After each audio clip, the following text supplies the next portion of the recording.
All right, guys, so we do have an official numbers report. This is super in-depth. This is 2012 to 2021 total viewership.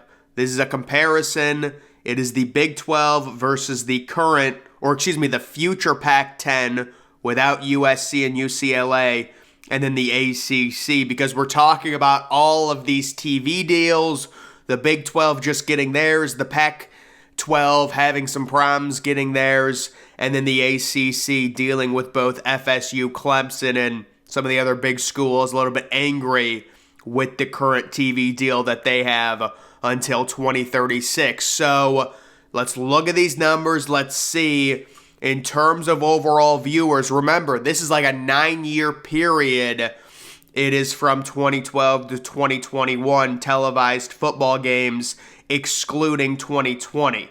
So I don't know if the pandemic had something to do with it or something, but they are excluding the year 2020. And FSU overall, you take a look at that final number on the right, they have the best viewership in this 9-year period out of any of these teams. You've got Oregon at number 2, Louisville, surprisingly, at number 3. I wonder if this includes basketball, if Louisville is at number 3.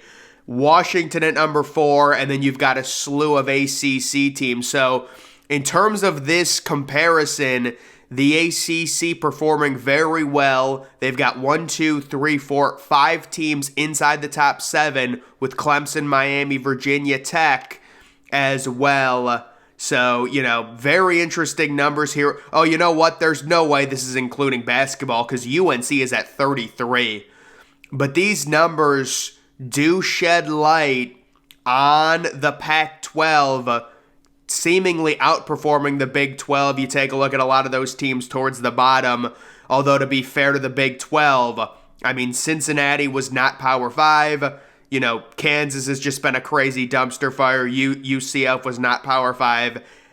And Houston was not Power 5 either. Neither was BYU. So, if we're going to be fair to the Big 12, it's kind of apples to oranges there when you include some of those lower teams for the Big 12 overall. But I would say this does make the ACC look pretty good when you look at all the gray with inside the top 20. And then you do have Duke and Wake Forest overall. But I will say these 3 leagues are very comparable. It's not like one league is crazy outperforming another.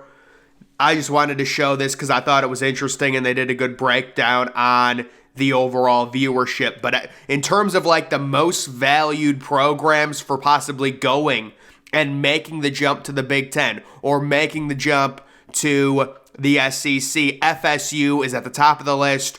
Oregon and Washington are at the top of the list. You could see a team like Louisville being wanted by maybe the SEC. But again, I would say at this point right now, this is just kind of a historical snapshot of a 9-year period.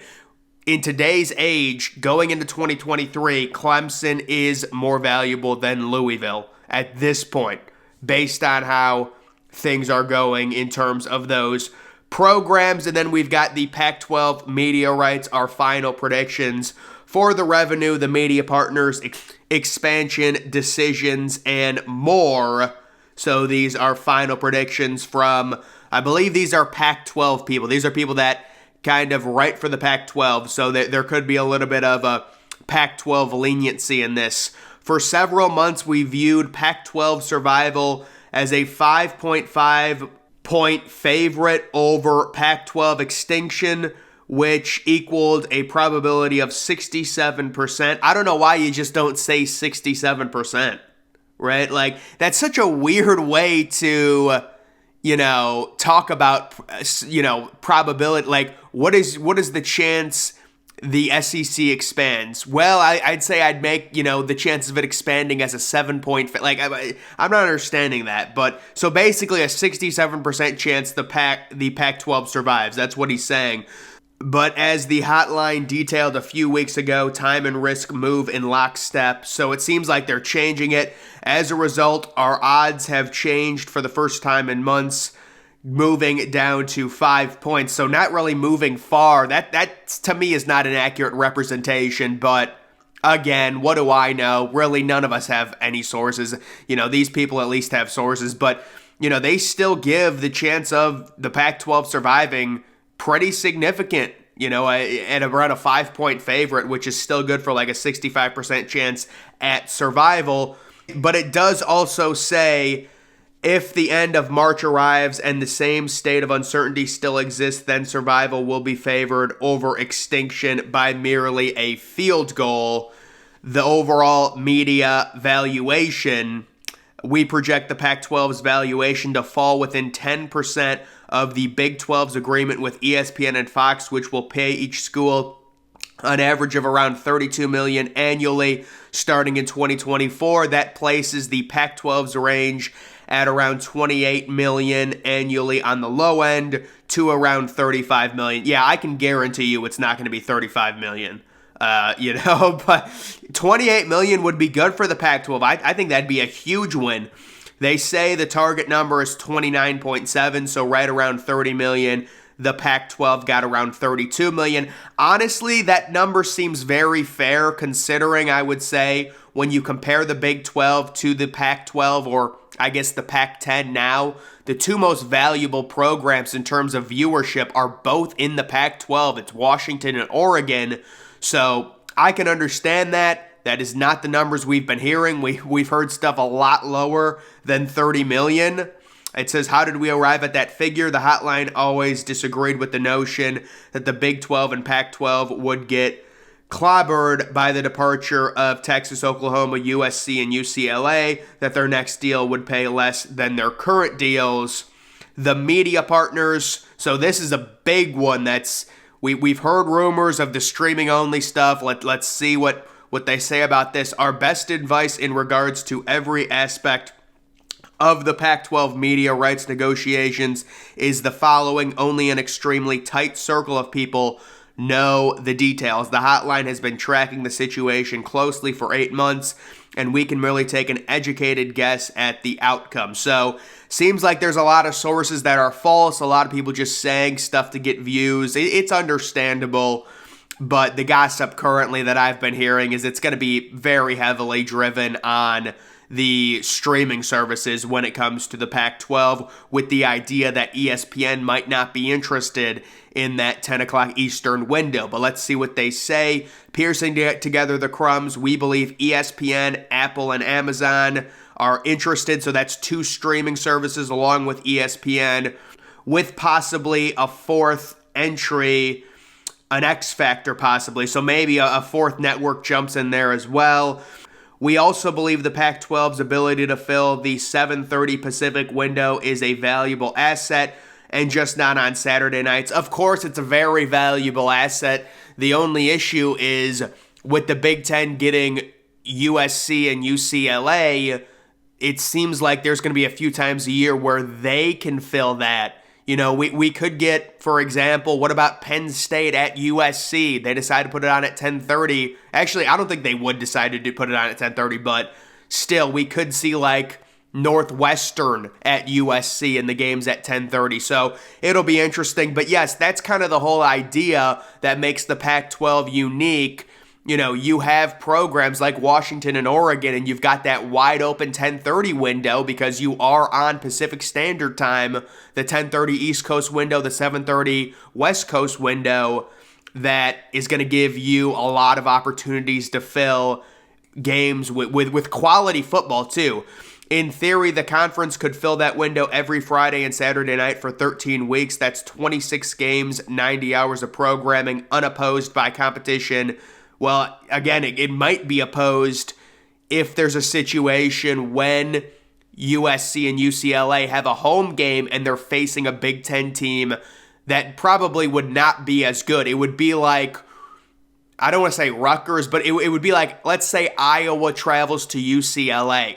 You could put that game on at 10:30, couldn't you? Or you know what? I don't know. I guess it would probably go on Fox, right? I wonder what kind of rights Fox has, because we know the Big Ten has the whole thing where it's noon on Fox, 3:30 on CBS, 7:30 on NBC, would they do a 10:30 back on Fox? I don't know. I don't know how that works. Amazon makes the most sense for Friday games because it could promote the broadcast during Thursday Night Football, while ESPN makes the most sense for the Saturday night games.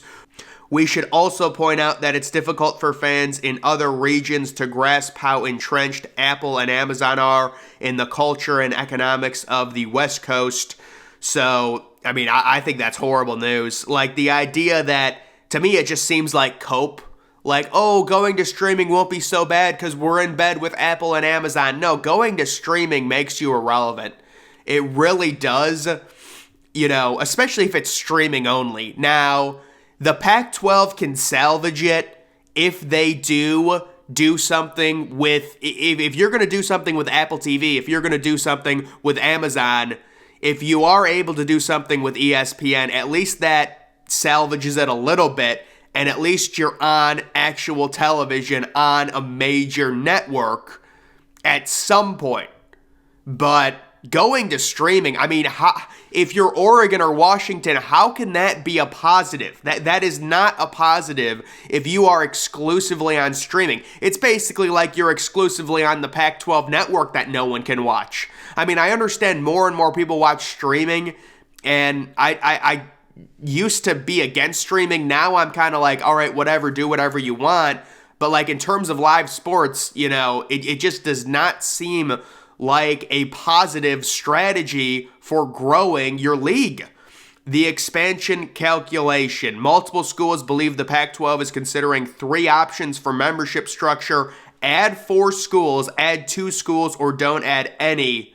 So right now I would say they're probably going to add 2. The final decision depends on the media deal and the relationship between the valuation. Whether the ability to play more games will increase revenue for existing members. The view on the outcomes. So these are the overall odds. 2 schools has a 50% chance. 0 schools has a 45% chance. And then 4 schools with just a 5% chance. So it's basically 50-50 on whether or not they add 2 schools. SMU and San Diego State seemingly sit atop the candidate list, but are not the only universities that are being talked about. So San Diego State seems like a lock at this point if they were to expand.